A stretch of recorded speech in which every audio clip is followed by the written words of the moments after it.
it's about it implies, GSD to me, right? Get shit done. So Yeah. I'm all about GSD and action, and it's not hypothesis lab, which I think is a different, is different, right? It's like, let's just have a thought leadership session about it. Action lab sounds more like, practical application and, unpacking case studies or, prototyping sprints and, different things like that. There's always going to be thought leadership around it too, but I just feel like it's more rubber hitting the road. Yeah. What it sounds like, Which Yeah, I what do think you we're think, ready Mark? at this point. I would agree that, I think and we're not maybe completely there, and certainly it's an iterative process, but if we could start taking a lot of the concepts that we've been discussing and mulling about and begin again to, which we did the other day. We had that conversation around activating teams, Brian, right? That was really, I think, a kind of, a really concrete conversation around, all right, let's take these concepts and how do they really work? So I'm all for it. Yeah, with orchestrating, it's like blending strategy and tactics, right? So what do we need to do, and then what's the right way to go about it? We've been thinking about and building out a lot of the structure. We're trying to use the orchestration orb to help us get there. What information, what process, what people, what problem are we trying to solve? Right. And then how do we message this out? We can continue to do that, and then we're following this roadmap approach as the structure to help give us what to do. So it's kind of like why we're doing it, because we're in commercial enablement, because we're trying to connect dots, we're trying to elevate the function and the role, we're trying to blend strategy and tactics. What we do, we follow this roadmap, we tackle root cause challenges in the ecosystem. We're trying to build out an ecosystem environment that reps can thrive within, which means we have to get specific. So the action lab can still continue that way. And then what I was, wondering is, how does this feel as far as an approach? Because one of the things would be to cookie cutter this out and just run them back to back and find new people to run through it. And then we could have other experiences as well, like even webinars or other types of sessions to help. There'll be some courses that I'm building out that are going to go live soon that people can participate in that underpin this roadmap. There could actually be in the action lab, how do we improve value in pockets? How do we define the value portfolio? How do we streamline processes?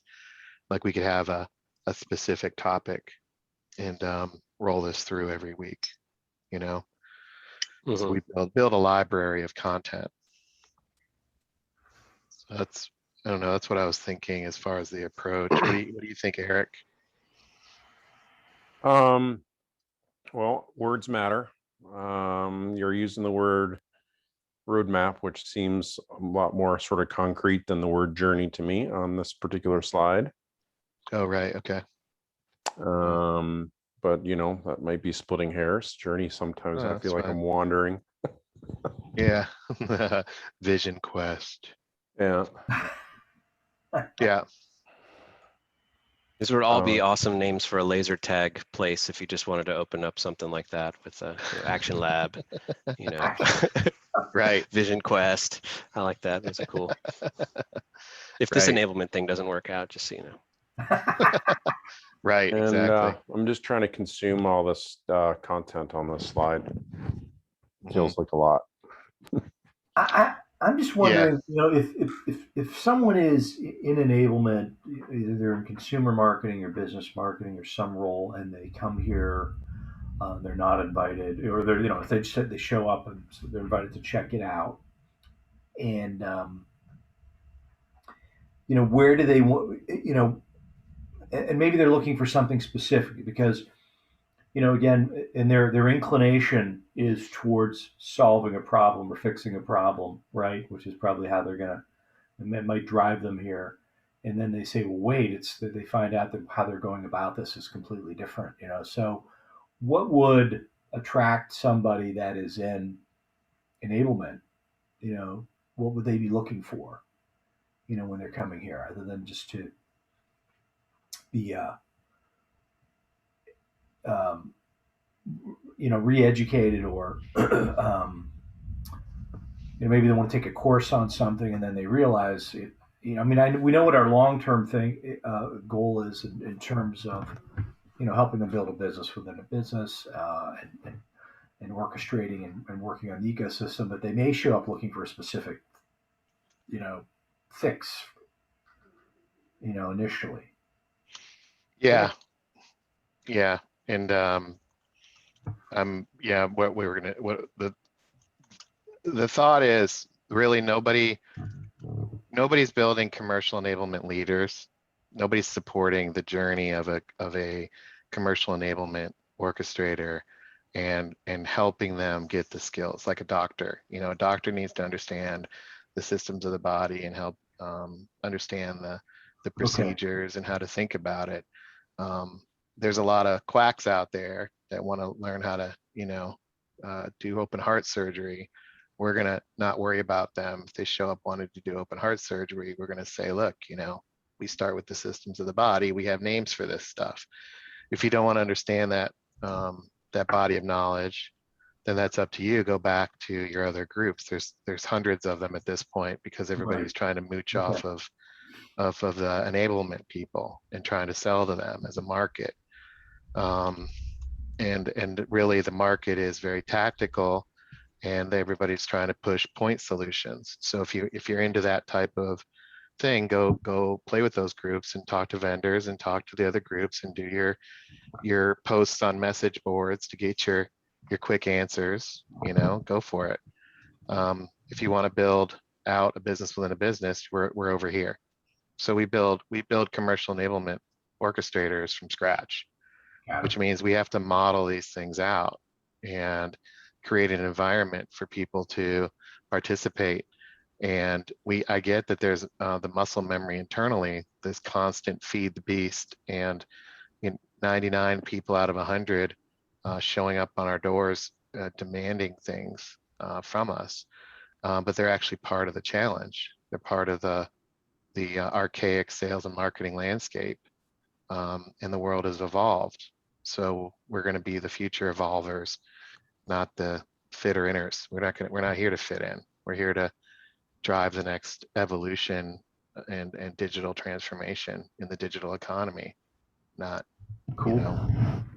So if somebody shows up and they demand those things, I'm going to demand them right out the meeting and demand they go to Sales Enablement Squad or Sales Enablement Collective or the 17 other sales enablement groups that they can get help from.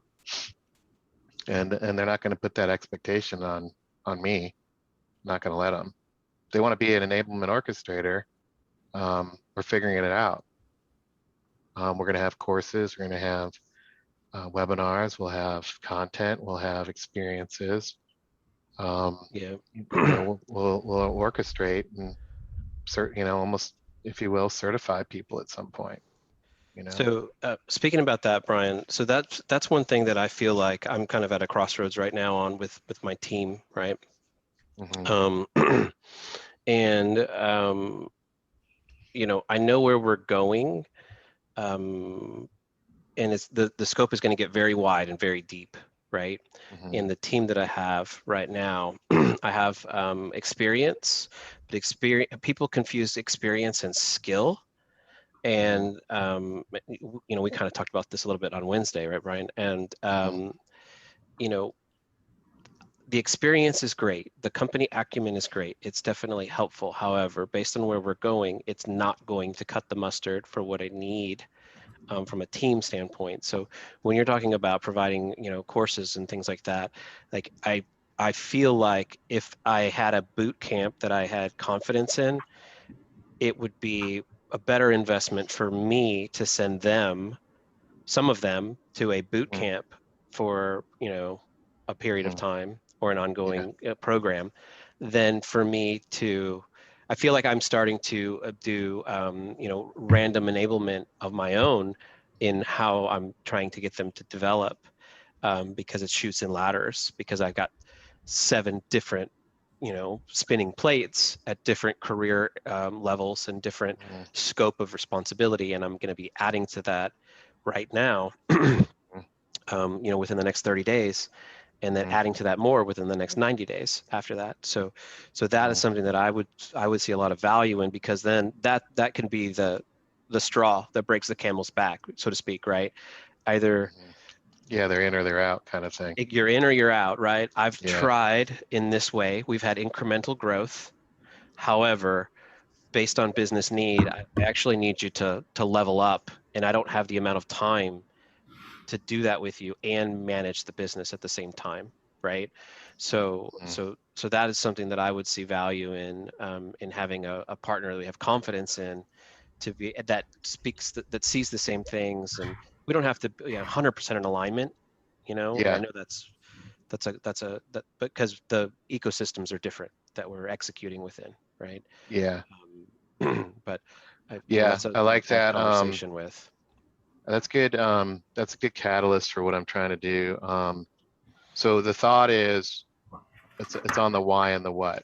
Do we believe that it's important to go to customer and co-create demand with clients? If the business strategy says we have to co-create demand with partners and clients and get in front of the buying need and paint out a vision of what's possible in order to work together, the entire ecosystem behind that in most businesses is not set up to support it, as measured by the commercial ratio and all the waste of sales and marketing dollars being spent to pave the way and carpet bomb market-based strategies. Um, so if we're going to go to customer and get real about sales conversations that co-create demand, what does that look like? Enter the world of the commercial enablement orchestrator. That's what the training will be on. We're gonna from orchestrate sales, it's going to be commercial enablement, it's going to be orchestrator, and the feel of it's going to be we're the proving ground for commercial enablement orchestrators. We'll let you practice it, and we're going to build those skills through orchestrate sales, and we will give them the knowledge they need to think this way around the what and the why. As far as the specific how, I think that actually is way down the road for orchestrate sales, because the thought is if we can get the mindset oriented and get people speaking the same language around the what and the why, we could build out the how later. And Phil, your how is going to be different based on your company. So in other words, it's kind of like, what's the Gray's Anatomy book? Can we all agree on the Gray's Anatomy book? Can we build doctors who understand the Gray's Anatomy book? And what would be the value of that? I think that's massive value. So we can stop talking past each other, you know? And if we got people who are like, I want to leech people, and leeching people is the way to heal all their pain. Tell you what, go back over there. We're actually talking about the human body, and we have these things called the digestive system and the nervous system. We talk that way over here. So if you want to be in that camp, here's what it looks like. Here's what you need to know. Here's what it is and why it's important. And this is how you get oriented. This is your mindset. This is how you get oriented. These are the terms. This is the thinking. Now go talk to other orchestrators and let's go fix some stuff. So we're not fighting each other. The go to market camp versus the go to customer camp. That's the first initial, is build bench around people who want to orchestrate. And I think that, you know, that there's a lot of opportunity there. But what do you think, Phil? Would that be helpful to have people who think kind of like you do? Well, yeah, that'd absolutely be helpful, right? I mean, that's that's what I'm saying. So what I'm saying is that, how soon or how far that kind of pilot is, right? Mm-hmm. I know that I have well, at least today, I know that I have candidates that I'd put my name down on to prototype and run through that, right? Um, I Yeah, feel like I the I will set a date for you. Let me grab, would this be helpful to see? I'm happy to share. And like I talked about in the last meeting, I wanted to use this meeting to kind of paint the vision and also get feedback on where we're going at Orchestrate Sales. So if you want to, if you all want to entertain a kind of a curriculum discussion around what I'm thinking for a curriculum and see some of the content, I can show you that, and that might help Phil see where we're at. And also, Yeah, I don't want to go off in a tangent there if that's not where you wanted to go. It really doesn't matter to me. But I just wanted to kind of share that, right? Because it's Mhm. it's at a point where I can spend the next 90 days doing the same thing I was doing for the last 90 days, and again, still have incremental improvement just because of the pace of business. And you know, and the circumstances of how the team came together, right? They're all super valuable in different ways.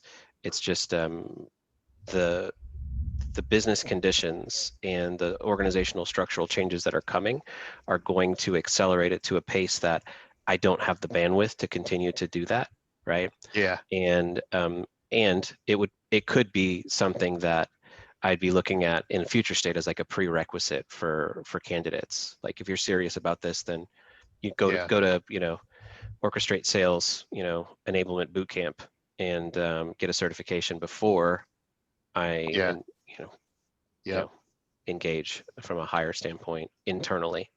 Brian, is this like a pragmatic marketing equivalent sort of thing? I would say,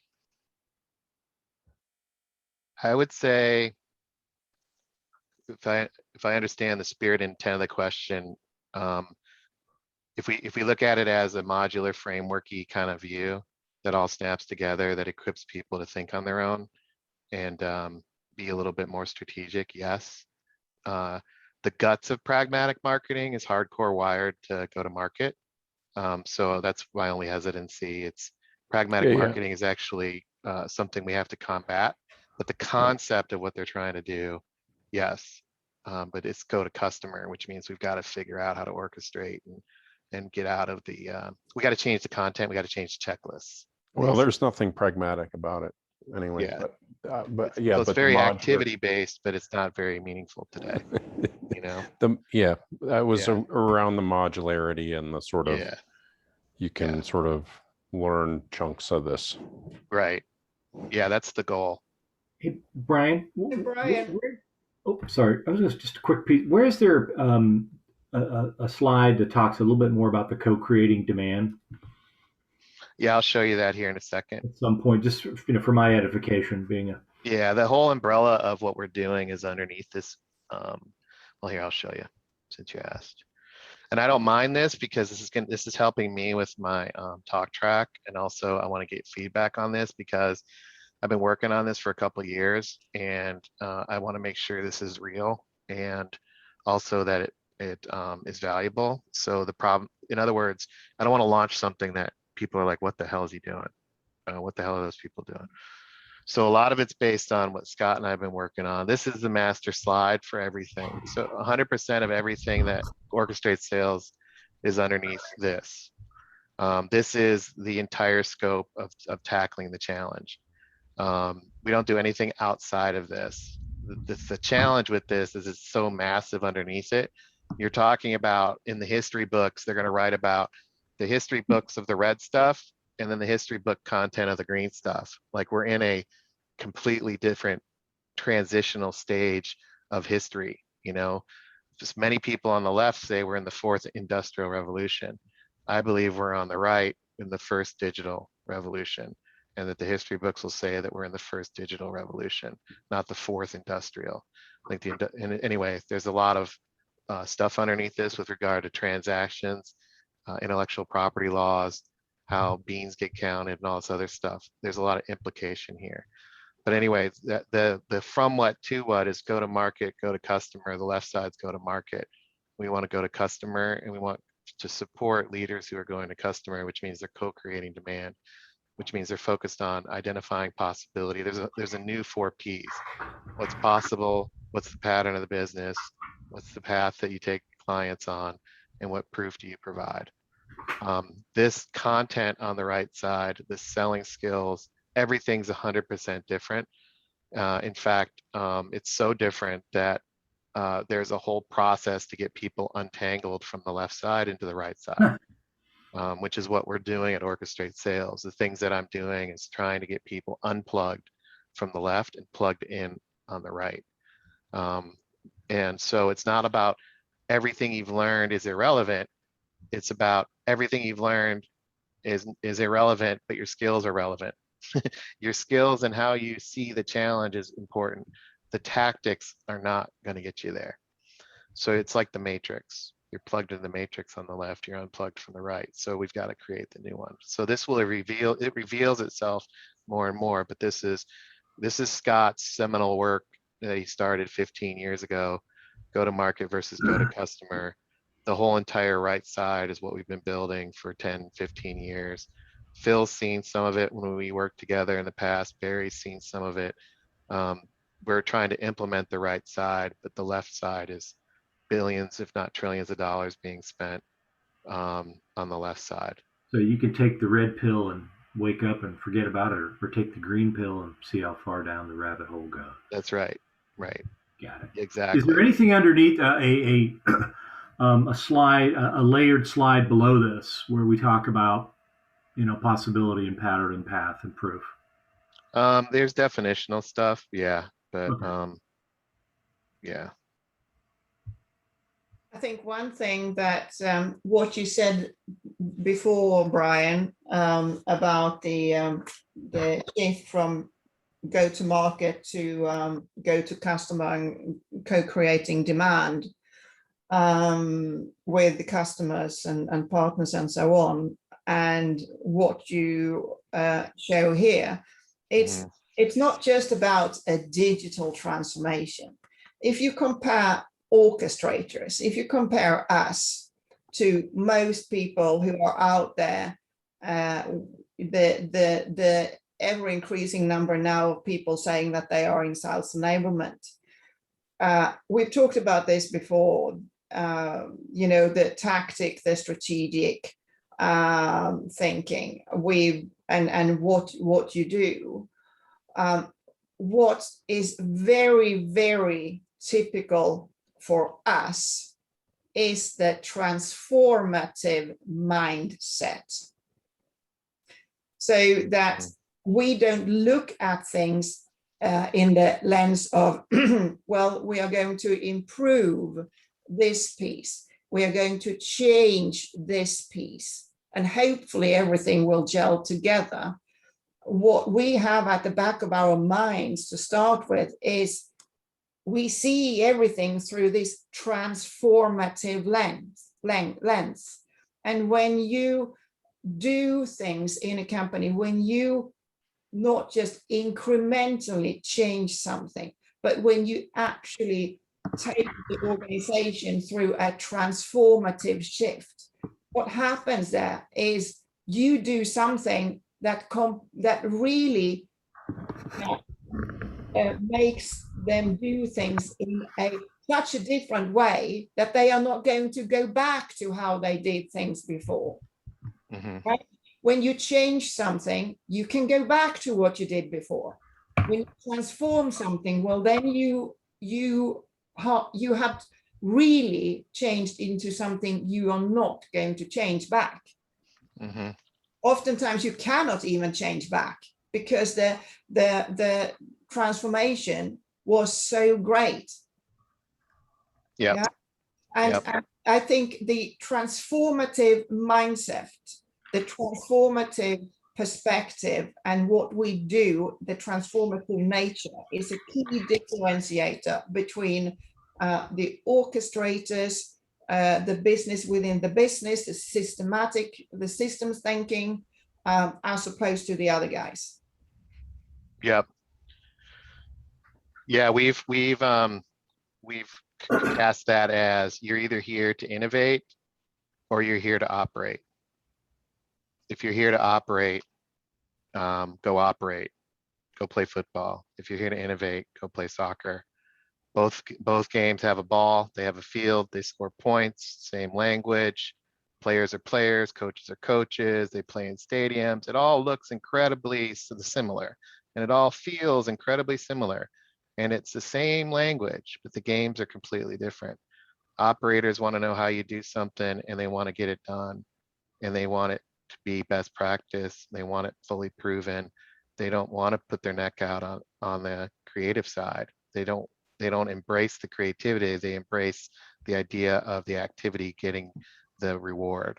And they're all about, I did my thing today, where's my pat on the back?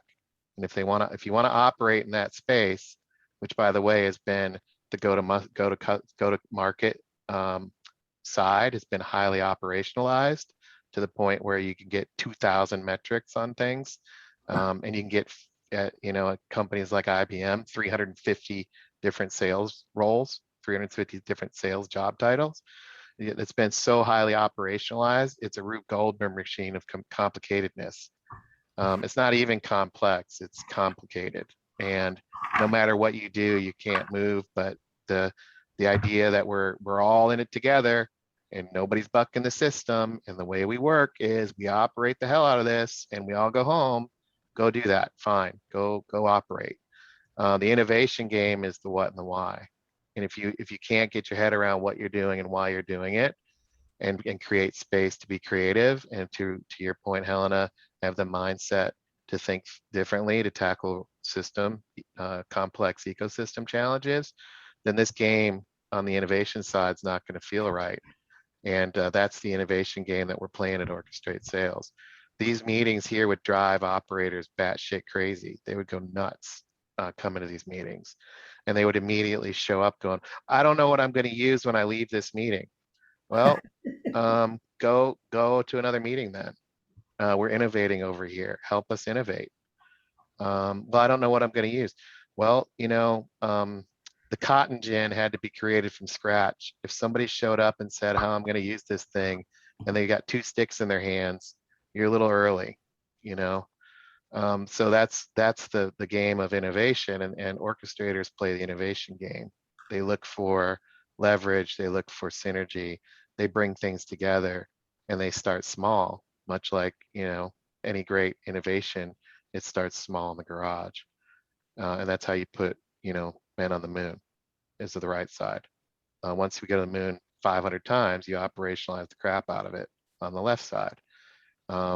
So that's the muscle memory challenge. And the tricky part is the language and the terminology is exactly the same in both. And to your point, Helena, it's the perspective and the mindset that's different. So we want to embrace innovation, and we want to teach people what the innovation game looks like being an orchestrator. Hey, Brian, quick question. This is great. I mean, I know I've seen this before, but moving from taking an operational posture to the innovation game, would that mean then that your product has to change in relation to your approach? Well, not just the product, but the whole capabilities. And I think what the interesting thing about this is most people are stuck in the middle. I get that you can't be fully on the right side. Nobody can yet, unless you're maybe at Apple or Google, who have basically operationalized innovation. So there's very few companies that have organized themselves around customers. And those companies, people hate working at them, by the way, i.e. Amazon. That's an interesting, the more customer centric and the more innovative companies are, the more people are expected to be creative. So it's an interesting, that's an interesting thing. So what ends up happening, and I've been in this space for a long time, is you have to play both games at the same time. This game we're gonna play of innovation, we're gonna do it at Orchestrate Sales. You're gonna come play soccer with us. Then you're gonna go back and play football with the rest of the people playing football for the rest of the 50 hours a week you're working. You're going to spend an hour and a half playing soccer and 48 and a half playing football. The challenge will be, how do we create more and more space for that, and how do we right size those? So not only do products have to change, but the way in which companies assemble products, services, customer education, their entire capabilities have to change. The way they do that is to get more empathetic about customers and co-creating demand. They're not talking that way. They don't even see it. It's a hidden challenge. That's why orchestrators are important, to figure out how to make this work and to show people what it looks like. So that's a stacking view, and they're all in play. I think for us as orchestrators, it's how do we orchestrate our initiatives differently? How do we get impact in the initiatives that we're orchestrating on the right side? And how do we prove that innovation works and bottle it up so other people want to borrow from that? We have to be the Trojan horse. We have to be the, transplant in the host body. We have to be the proof of concept people who can prove that an iPhone is doable before iPhones existed. That's the game we have to play, and we're in the both worlds at once, which makes this hard. So we want to be able to give people things to hang on to on both sides, so they're not going nuts. So the innovators aren't going nuts in the operator game, and the innovators are making progress in the operator game until we get enough critical mass to get more innovators and people sticking together with the mindset to drive change. And the last two places that we'll end up is in the trainer space and product marketing. That's to me, how we'll know we've gotten there is trainers think they know everything about how people learn, and they've got the corner market on learning, and nobody else can learn unless they're involved. And product marketers think they've got the corner market on the value proposition of the company, and nobody knows the value prop better than they do. So those two anchors. Yeah. I'm laughing, Brian, because I am going to in a customer company. I'm going to take not just the product marketers, but them, among others, on a journey and creating value propositions in a slightly different way than what they are used to. I'm just laughing because it's what you say is so true, and I'm just sitting here imagining. Just based on the first conversations I've had with the product marketing guys, I'm thinking to myself, boy, they're in for a transformation journey. Mm-hmm. Yeah, definitely. So Phil, let me show you what I'm thinking for the training, and I can tell you where we're at with it, and then everybody can jump in, because I'm in the build process right now. There's 2 courses that if I was really motivated, I can get done as early as next week. It's just a lot of recording, but if I have a forcing function for Phil, I might be able to double down and do it. Let me walk you. So one thing I will say on that, so you're talking about recordings. I think that what we've been doing with the session that we're in right now, Brian, the program that you're running with Christina, I think that's a good format personally for this type of thing. I think that there's plenty of content out there and recorded content that going back to where I think the call started, we're leaning too much on that kind of stuff for people to grab things. And the application that happens in between is what is where the rubber hits the road, and that's why all this recorded shit is just it's flooding, I think, the ecosystem. And yeah, I totally agree. And so the inside baseball on that is basically Phil has seen kind of an action lab-ish training approach that I take in the context of trying to help people think and apply and make it about doing around concepts. And it's in this case, it's at his company around leadership and leading, which, oh, by the way, is very aligned to orchestrators. So I'm trying to teach first line managers how to orchestrate there. So it's all intertwined to me. So he's seen these courses that I'm building, these modules. So Phil, there's that piece of the action application. And what I'm wrestling with is how much of the Gray's Anatomy book is required, because I've taken people into action-oriented discussions and they can't track because their brain is so go-to-market, it does not compute. And Mark has been in that spot where it's like, what the hell are we doing? Like, there's got to be some sort of orientation. And I've been he's been really cool to work with because he's asking a lot of questions. He's trying to get his file folders organized in a go to customer in his head. And there's some of that has to happen, I think, to install some frameworks and stuff, and then go apply those frameworks. So it's kind of, I'm thinking it's a little bit about both and creating that in Orchestrate Sales would be awesome. You know, Got it. Do you think it would be possible to achieve at one stage some type of almost transformative experience event to help accelerate the mindset shift for people? For example, like you talked about the product marketers. If we could come up with something that in a shorter period of time actually could give them this aha moment. Yeah, I think the key would be, how do we get one person to have it, and then we wrench it down and figure it out. So for example, you know, if I'm the guinea pig, I've been on a 13-year journey, you know, that's way too slow. Can we get somebody through it in 3 months? Compared to my 13 years, that's way good. Can we get somebody through it in a day? I don't know.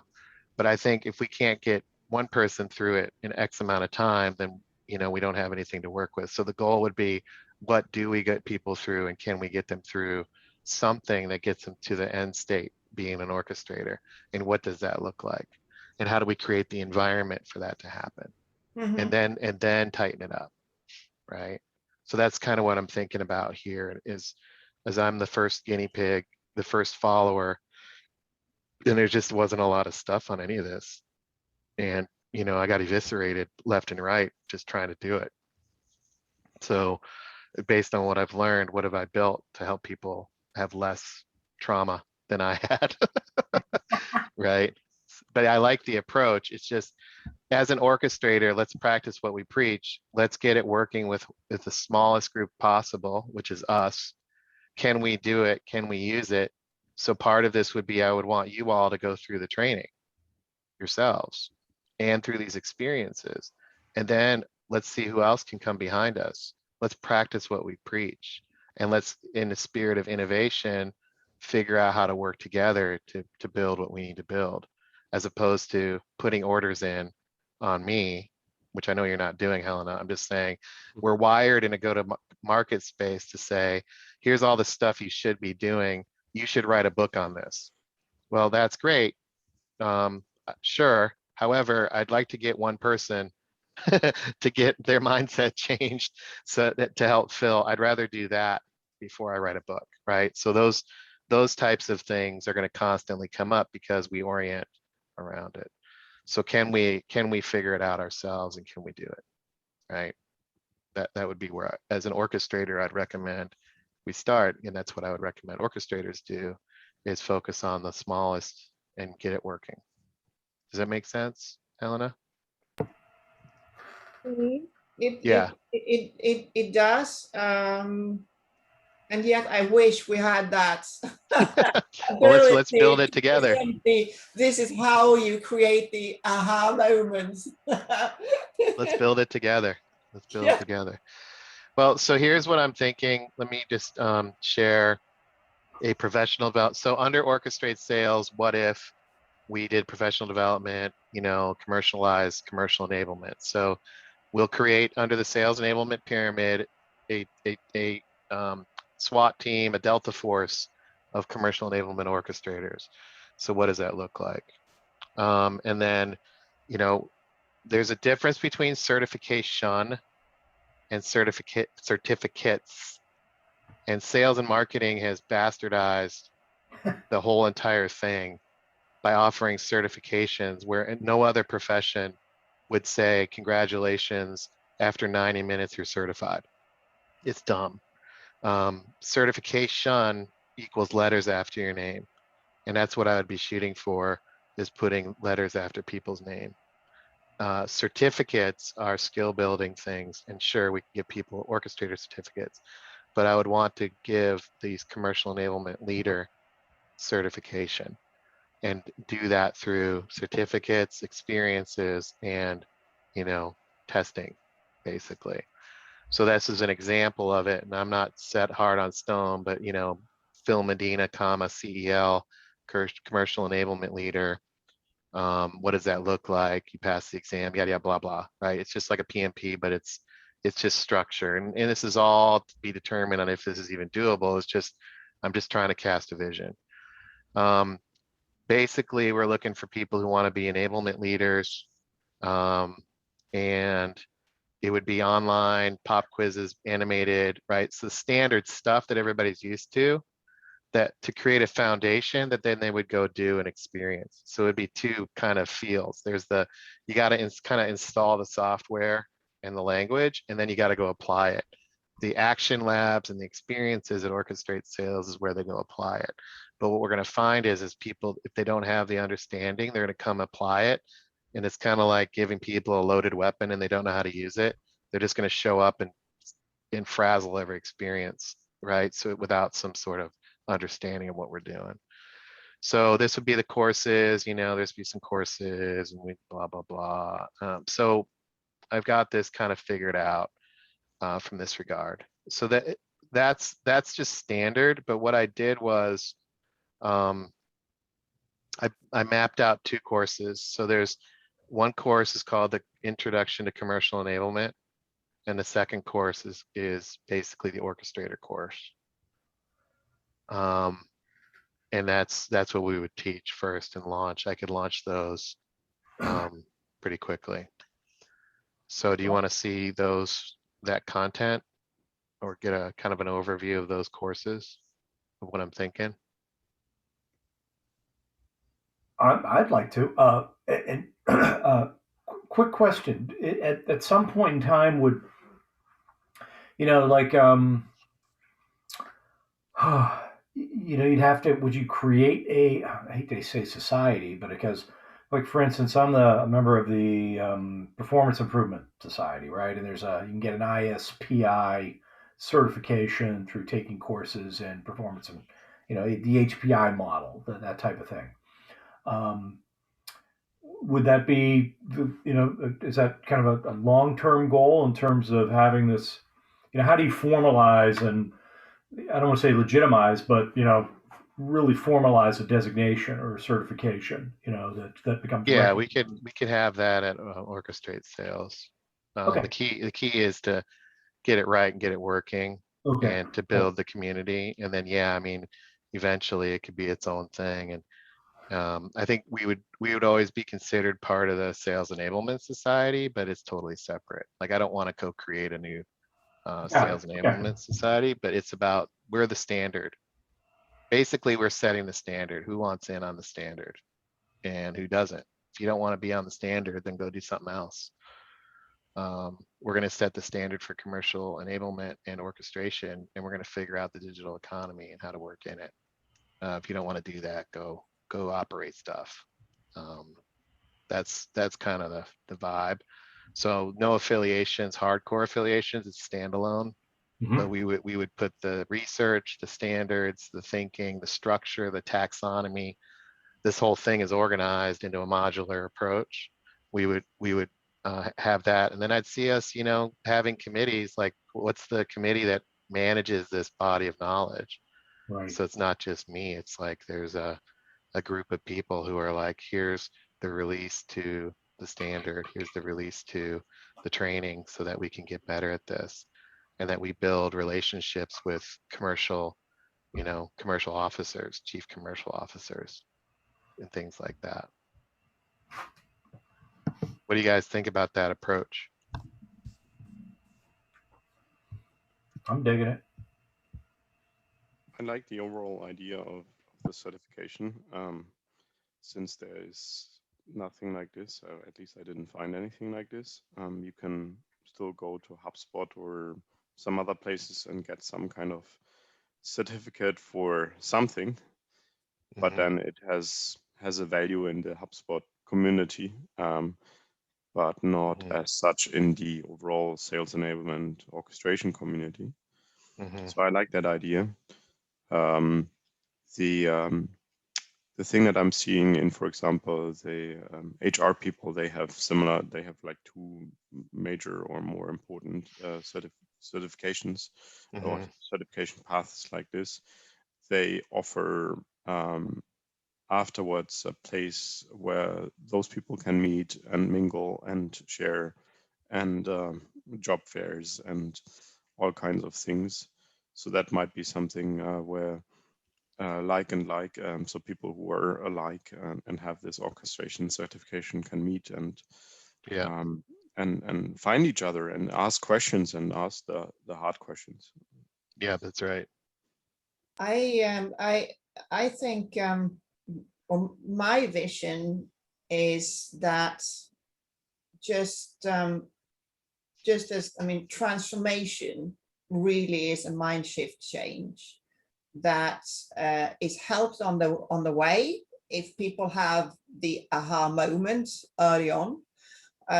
But usually a transformation in any case, it happens gradually over time, might take 1 year, 2 years, something like that.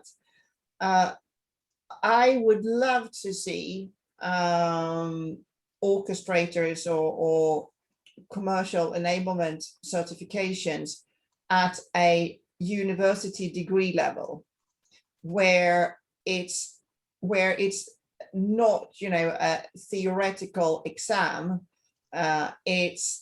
It's more like work-based learning approach, so that you improve your own practice while you are studying. So you have modules where you learn certain things, and then you figure out in your own organization, how can I apply certain things, thereby improving my own practice, improving how things are done in the company, and all of these things build up to the transformation, not just of the student, the practitioner, but also it's a way of transforming what's going on in the company that you are working with while you go through this perhaps 2-year program.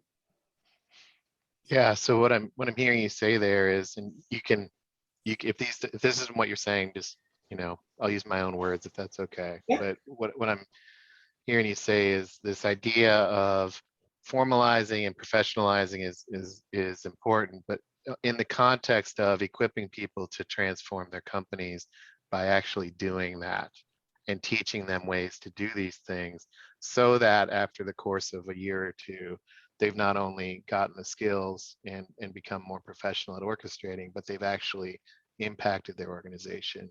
Absolutely. Yeah, that makes sense. To the beginning of what you said, Helena, did you have the idea to kind of partner with a university or an existing professional education company, like INSEAD, for example, is very well regarded around the world, and basically take this as part of the digital transformation journey and offer this as a special course in it? Yeah. So a special learning program for people who want to have a professional university degree level certification in commercial enablement. Yeah, makes sense. Yeah, and I think so. You know, I like that idea, vision. I like the vision. So let me walk you through the vision on the courses themselves and get your feedback. I like that idea from Helena too, because you kind of partner with an existing structure of well-known education rather than starting from scratch with your own kind of track. Yeah, I'm gonna. I understand what you guys are definitely saying. I've gone down that route 3 times, and They want to know how many people are going to take it. They want to know how many people are in the Oh, market. okay. They want to know. And then also when they build it, it's all about the butts and seats. And they have to have an ROI. And by the time you get it approved by the committee, it's 3 years to get Oh, anything forget approved. that this is education is a business in the US. Yeah. So I think for me, again, as orchestrators, the key is to get something working and to get people engaging in it and innovate as we go. When we get to some sort of critical mass and we can dictate on our own terms, then fine. But that's a scaling thing of how do we reach more people. Right now, it's like, how do we get the first 5? Then how do we get 15? And if Phil has 4 people that he wants to think like him, how do we help the 4 people think like him? Can we start there? Because if we can't start there, then it's never going to go in a school. This is I'm just practicing what we're preaching. There's process, people, information, technology. Can we bring process, people, information, technology together to equip people to be successful on Phil's team? So I completely agree with you, Brian, that the time is not yet for it. So, it's a vision that we are going to achieve that level where we can actually involve, high level institutes for education, universities, and so on. Yeah, and the 4 becomes 8, the 8 becomes 20, the 20 becomes 100, the 100 become 1,000. Yeah. Once we get 5,000, maybe people will listen to us. I don't know. But yeah, I like the vision. I could imagine that also my company would be interested in getting something like this rolling, even if it's an early stage, and being the guinea pig. Okay. Well, let me walk you guys through this. Phil, is this helpful to kind of see the modules or whatever? Yeah, it sounds like we're having a healthy conversation on it. So, I mean, yeah. Yeah, think and so. basically what I was thinking is, What is a healthy conversation for you? Well, it's spinning in circles around the complexity of actually putting it in motion. yeah, see, Phil has immediate need right now. What I'm trying to do is say, let me land if these 2 courses help him or not. And if they do, then maybe he can run people through it and we could be coaches, as an immediate short term. And then, it would be like a free pilot program and see if he wants to do it or not. And then from there, we can see where it goes. Things like that. And Barry might want to do the same thing. So on this is the, I call it the ICE course. This is the intro to commercial enablement, and then this is the orchestrator course. So this is for individual orchestrators, course 2, I call it.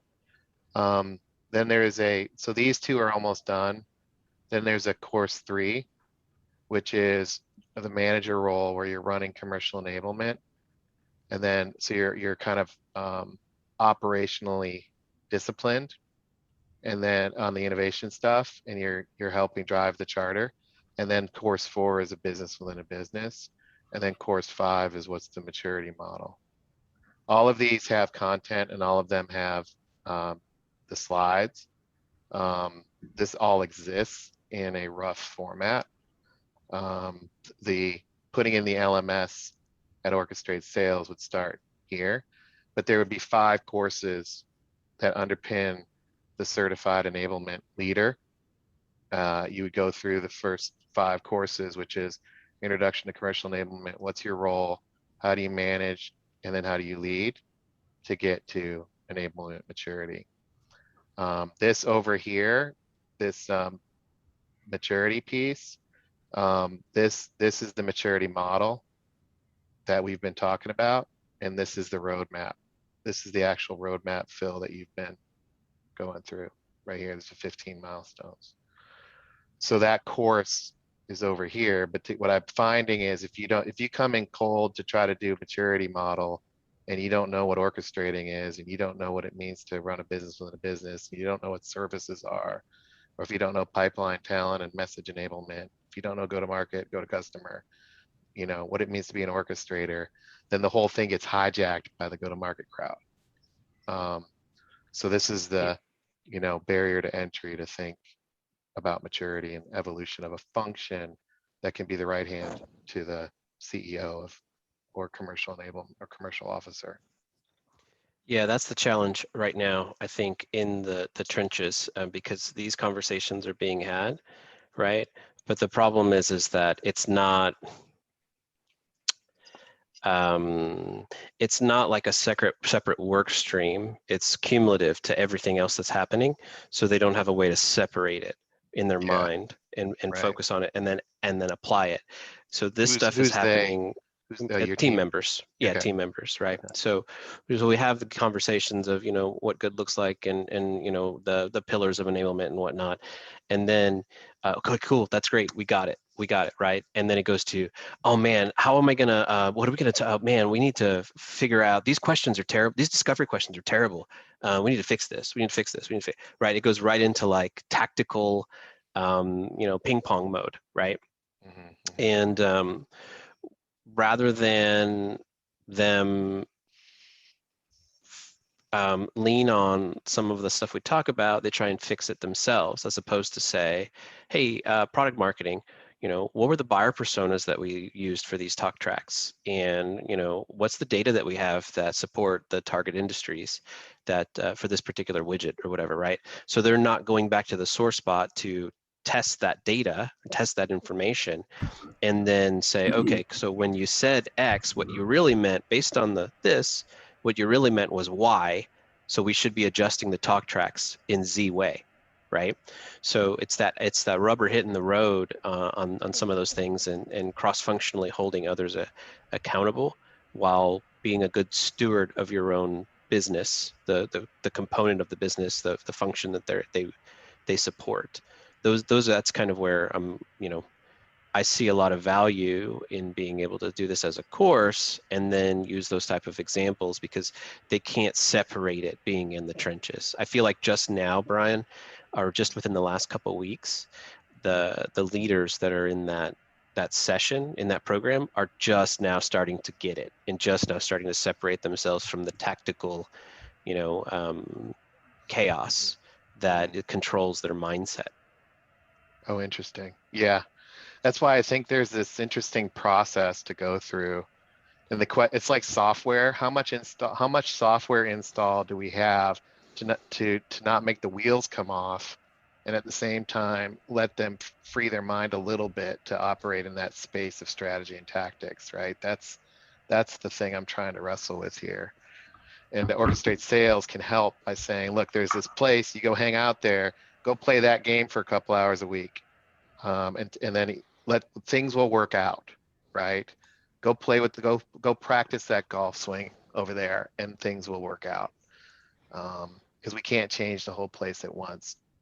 But if we have to constantly revisit the same conversation over and over, if we're constantly talking past each other, if there's only one person trying to tackle ecosystem issues, if there's only one person trying to get to a cross-functional collaboration, you can't move forward in the transformation, and you end up in Groundhog Day, and then people start getting pissed.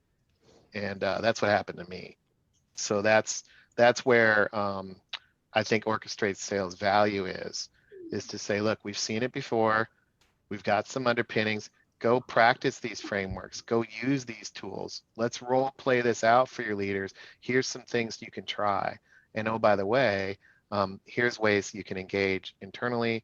We can give them a leg up instead of making it a mystery. Right now it's a big, huge mystery to people, I believe. Right.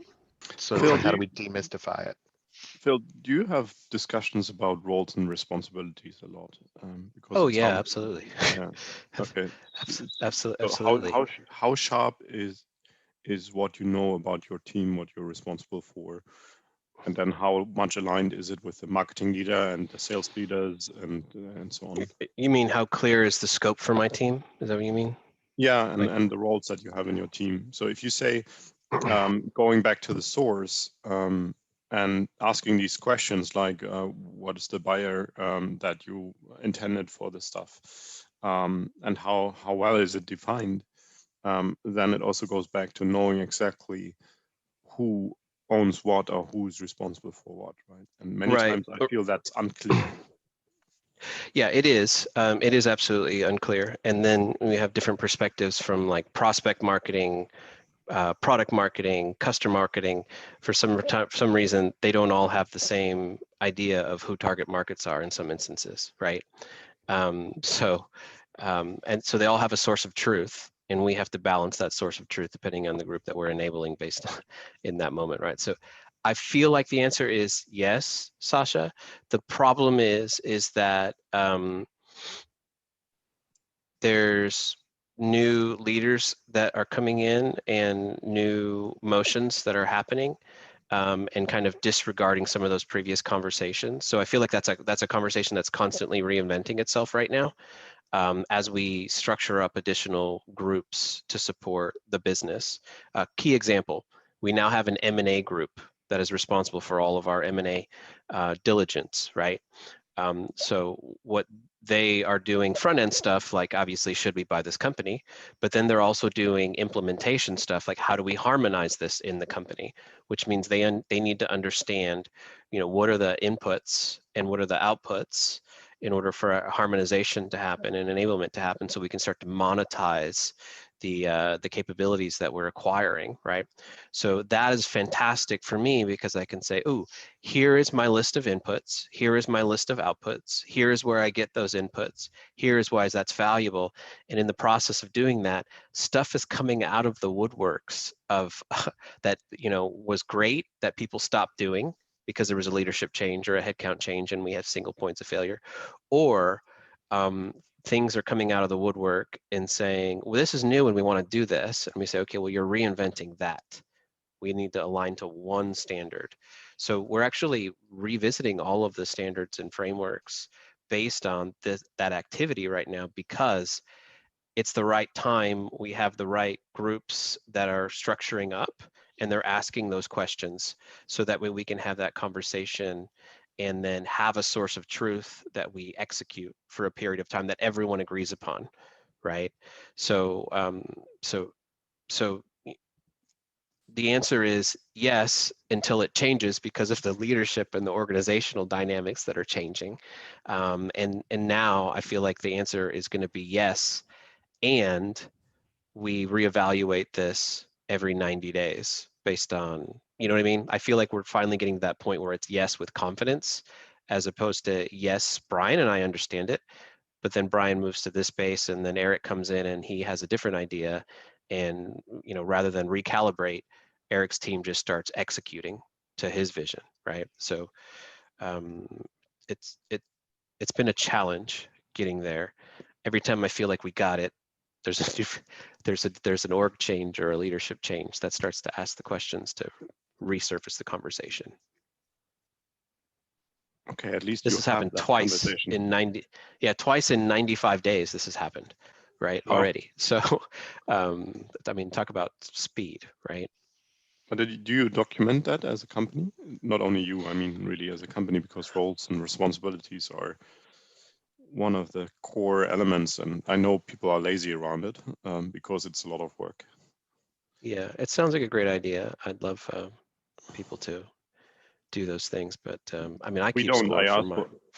We don't. I keep on asking for the same thing, but we don't, because it's a lot of work. It is a lot of work, and and saying it's official constant. charters. Yeah, and it's constantly changing. That's the interesting part about the space we're in, is it's about outcomes, right? And this idea of what outcomes do each function work together to achieve. And while people rotate, the outcomes should be, you would think, the same. And it's interesting how it's hard to clarify what companies are really doing and why. And so as a commercial enablement orchestrator, I think part of the value that Orchestrate Sales will eventually provide is, how do we free up Phil to have those conversations? That's where Phil should be spending 85% of his time, is working across and up the organization, instead of the tactical minutia, whatever he's involved in, like, hey, with this, the opening script on a con call isn't right. or whatever you're doing. I don't know. I'm just guessing. Everything from the front end to the delivery. I Yeah. have hands in all over the pots. You know what I mean? Yeah. Right now. So And we have to figure out how to scale him so that his people can tackle that stuff a little bit more, because the really key orchestrating attribute here is connecting the dots across to execute differently on those outcomes. And if constant change is happening, how do you harness that? How do you lean into that? Because it's not going away. Complexity and ambiguity and uncertainty, they're always going to be there. So it comes down to clarity of message, clarity of and consistency of communication, relationship building, and accountabilities between functions. And those are very loosey-goosey in most companies. And it's a leadership dilemma. And unfortunately, because it hasn't been tackled at the leadership level, it ends up at the individual contributor level where all the friction is. So that's the reason why one of the reasons why orchestration is important, I think. The challenge is how do we build that as a capability and a skill, not a concept or an idea, right? It's a muscle that the organization needs to have, and it doesn't. And Phil can't do it by himself. So that's the need for what we're doing on Orchestrate Sales to me. So he can clarify, my point on that is he can clarify his roles and responsibilities and be uber clear. It just makes people defensive. When you show up and you have, I've done the whole entire structuring of my role, and here's the functions role, and here's our people in it. When nobody else does that, they get pissed because you make them look bad because you have your shit together. And so then they get defensive about why are you doing this? And then the leadership gets nervous about clarifying handoffs between functions because they've never had to do that before. So they're comfortable in that ambiguity that lack of accountability creates. So by structuring these things up, it can make people somewhat defensive because they want to figure out how to operate. And they like the ability to wiggle weekly. So that's a orchestration challenge as well. It's these connection points, right?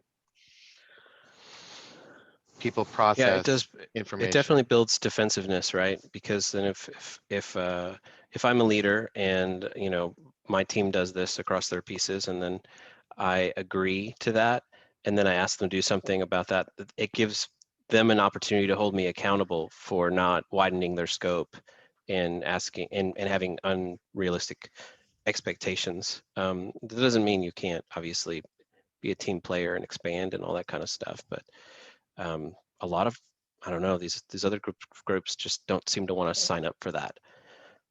And I think it's about accountability.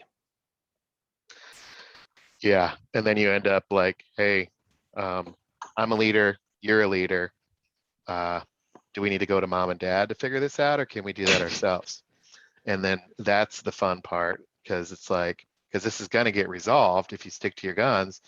It's going to get resolved, so you got to work it out between the kids, or we got to go to mom and dad. So it's like, how do you have that conversation? And then you go to mom and dad, they're like, you kids go figure it out. It's funny. That's an example. Can I show you the content, what I'm thinking for the content, you guys? Yeah. So I don't know if I'm going to be Dr. Brian Lambert. I'm open to a vote on that. I don't know if that helps the cause or hurts it.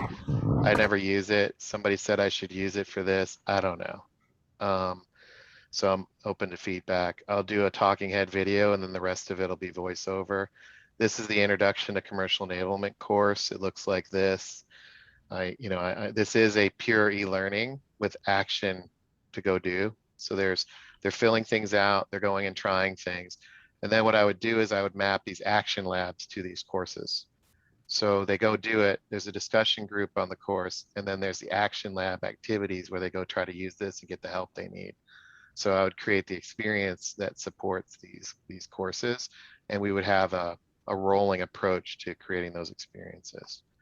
So what you'll see is there's Scott content in here. He's been helping me in the backstage. There's a lot of his content. I've been working on the curriculum for a couple of years and I've used a lot of this stuff, so I feel comfortable talking to it. So this is from the webinars. The content looks like this, you know, what with the research we did, et cetera, et cetera. So I won't scroll this whole thing, but I'll put it in slide sorter mode. So it looks like this. We start with the buyer landscape. We talk about productitis. Lesson 2 is the domains of commercial enablement. What do we mean by response, talent, message, organizational enablement, pipeline enablement? What do we mean by commercial enablement? You know, and how do we get commercial enablement right? What does it mean to be an orchestrator? And there's a quiz. And there's, so we would tie podcasts and quizzes to it, and there would be a handouts that they could go use. So that's the feel of quote unquote the courses. It's heavy e-learning so that we can, like, let's say we're all in a think tank and somebody's like, what do you mean productitis? We can go over there and listen to productitis and then come back when you want to do it and tackle it, right? So we're not into a constant. Use the knowledge base. Yeah, use the knowledge base, right? So this is module 1, but I don't. That's the look and feel of it. I can go through all of it or whatever, but I can start recording this. But the question is, you know, would something like that be helpful? That's this course. And, I would think so. I would need to go through it in more detail by myself to see whether the flow is logical and whether the curriculum fits in the way you have designed it. Because it's just too much information for just seeing it on the screen right now for a minute. I mean, what I've seen so far, Brian, it looks very promising. But I concur with Sasha that one sort of needs to go through a bit on one's own to, you know, reflect on what you're presenting to us to be able to give you appropriate feedback. Yeah. But you are amazing in, first of all, your library is amazing, and secondly, you're amazing in putting stuff together very quickly and taking all these pieces and sorting them and putting them into an order. So that's amazing, Brian, and I really like this about you. Then of course for the details we would need to go through it.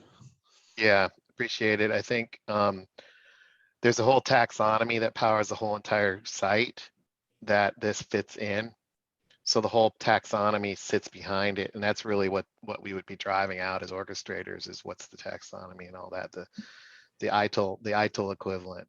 These courses give you the information. So like, for example, this is now course 2, which is about the role of orchestrator. You can see the 2 different games we play, what is orchestration, its capability. I'm borrowing webinar stuff.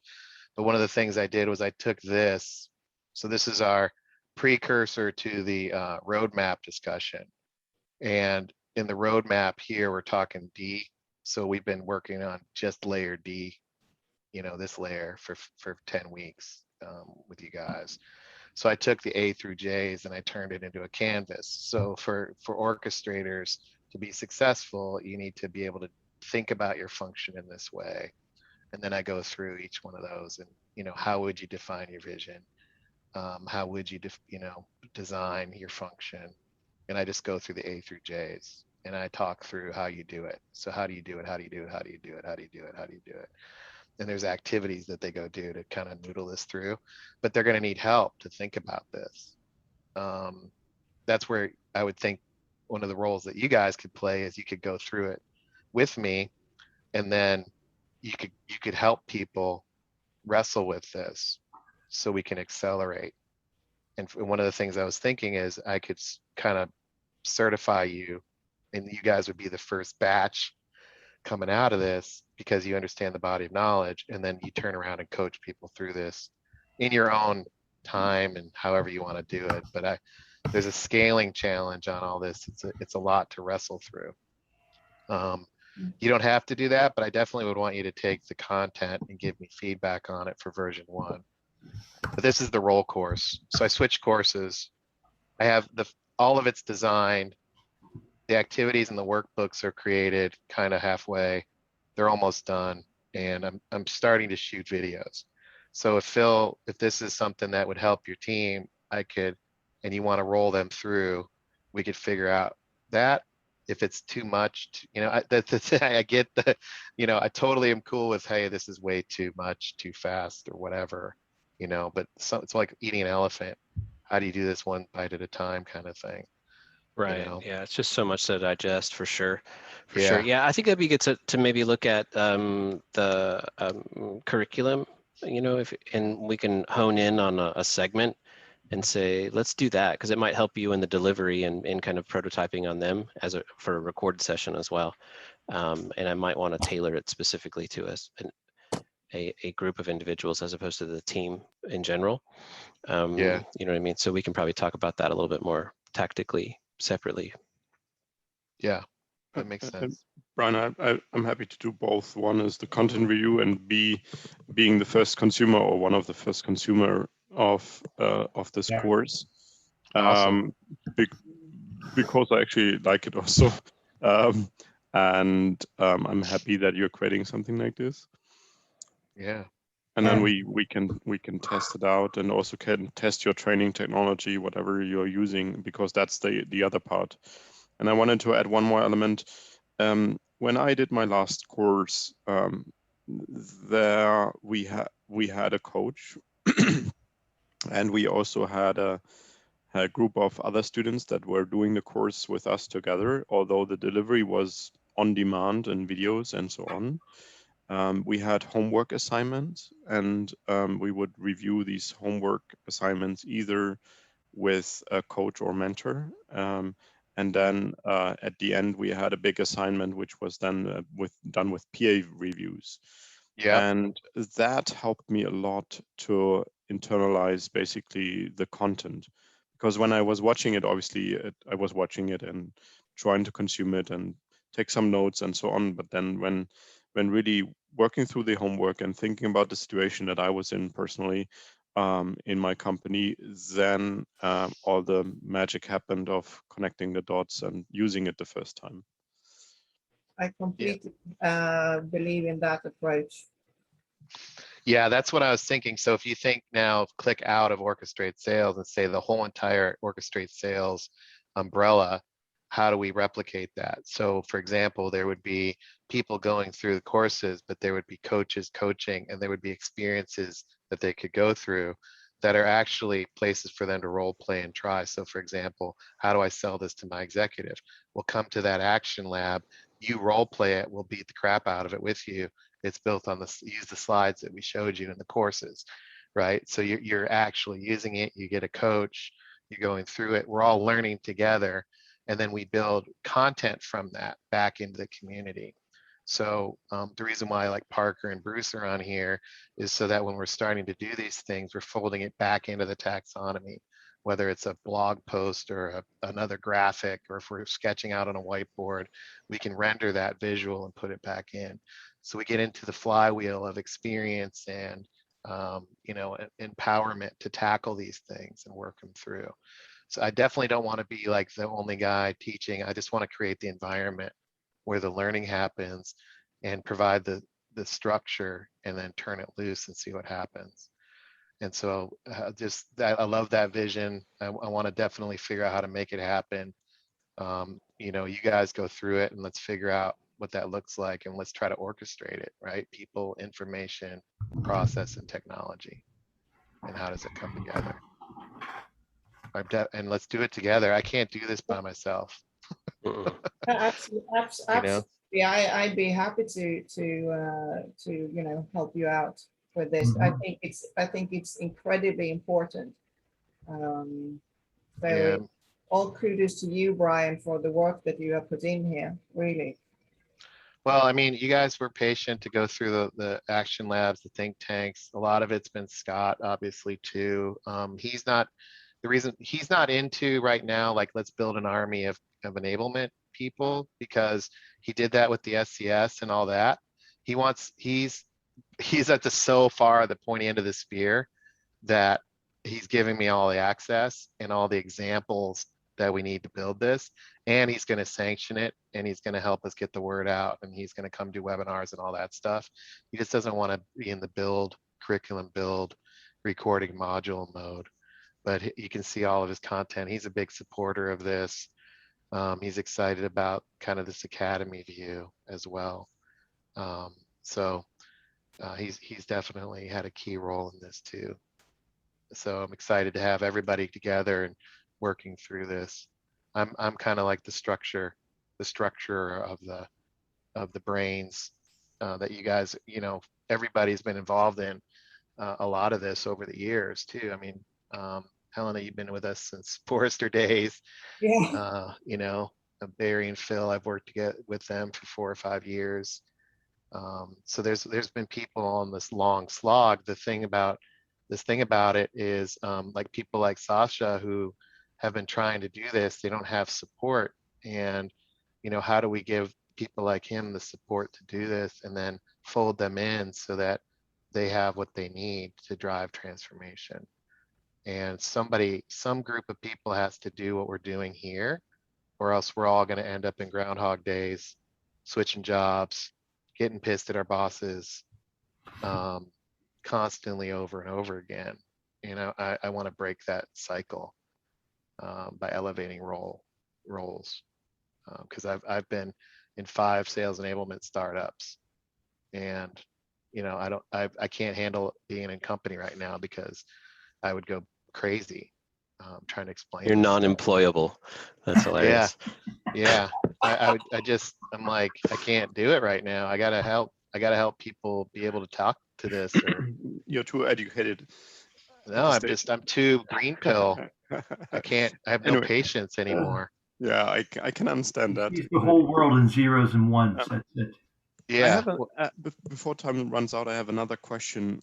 Totally unrelated, more related to the subject of orchestration, because it leads to orchestra. And I had been visiting the musical instrument museum, and then I saw the conductor again. And the conductor is basically very similar to our role, because we don't own many of the things that we are conducting, in the sense that we don't play an instrument, but the instrument has to play into the orchestra, and we are fundamentally important. Have you ever looked into how conductors get trained to lead an orchestra? No, I haven't. That's a good one. Because this could be totally wild shot. Maybe it works and maybe it doesn't. I love because they in the end they don't play the instrument, but if there's no conductor, the orchestra is lost. Yeah, I love that. It's a bit of a vision role. I actually played in orchestra and jazz bands and stuff like that for a period of time, and worked under a few different directors. And there's directors that just follow the paper. The time signature is, the key is, the piece style is, and just tell you what to do.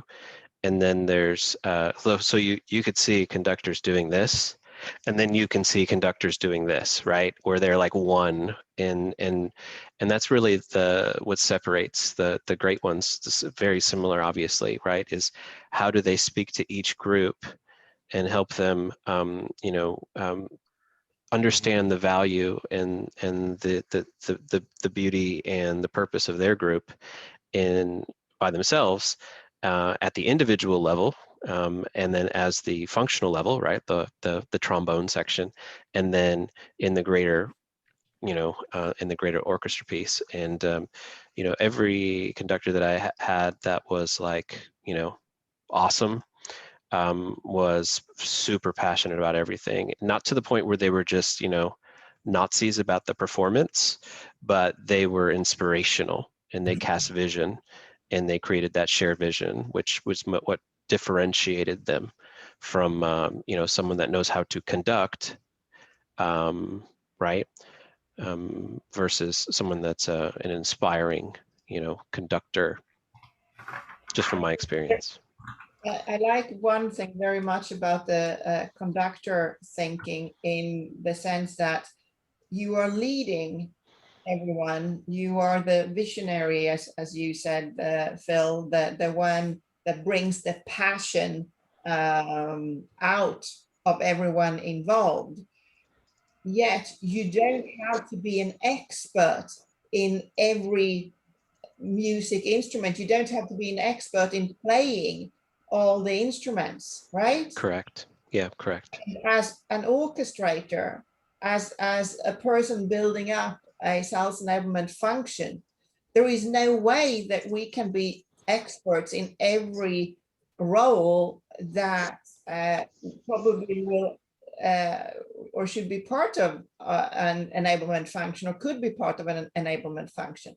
But we have to have that ability to bring out the passion in everyone involved, and also understanding what it is that they are going to do, and help them realize what they need to do without being experts in everything else. Yeah, I love this analogy. I think we should explore it. I think there's some ingredients here.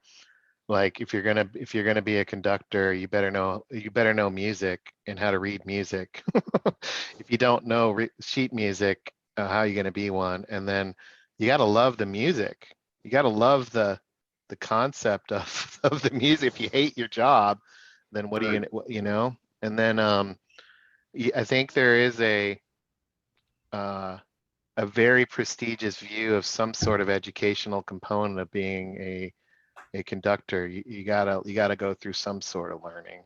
And then you're bringing up a good point, Helena, about can a conductor demand from people if they've never played a musical instrument, a single musical instrument? Like if they've never played any musical instrument whatsoever, can they levy high expectations on people who play for a living? And I think that's the thing here is, for orchestrators of us, if we've never orchestrated ourselves, then we can't expect others to follow our commands. We don't have to be expert sellers. We have to be expert orchestrators, which means we need to understand these environments, and we're ecosystem builders, which means we have to have empathy for these roles. But we can't be an expert in field marketing, in sales and IT and operations and all that. But we better have techniques to have everybody see their vision come to life in what we're talking about. We have to blend all these perspectives into something greater than the individual parts. And if we've never done that on our own, we can't expect others to. Something like that, so we should explore this. I like that a lot. I think it's good though, if you can play one or a couple of the instruments. Yeah. So as an orchestrator, you can, if necessary, make deep dives into certain areas and basically, pull up your sleeves and, get your hands into it and be part of how things are done. Yeah. Because that will help the trust level. Absolutely. Yeah. Cool. I know we're over time. It was a good discussion. Good Yeah, sorry discussion. for that. Really good. Oh yeah. Yeah, I appreciate the discussion. Let's keep it going for next week. Phil, or however you guys want to do it. I'm happy to show more of the curriculum and walk you through it more. And part of me wants to just get it going and also get your feedback along the way. So maybe part of this is we just start doing a module at a time or something. Yeah. Happy to take some. And then Phil, we can talk about if there's a spot that you want to start, we can start there too. Okay. Yeah, let's connect offline on that, and that sounds good for sure. Okay. Great. Well, thanks, you guys. Thanks, everyone. Good seeing you all. Yeah, good to see you guys. Thanks so much for the feedback. Thank you. All right. Bye. See ya. Have a good day. Bye-bye.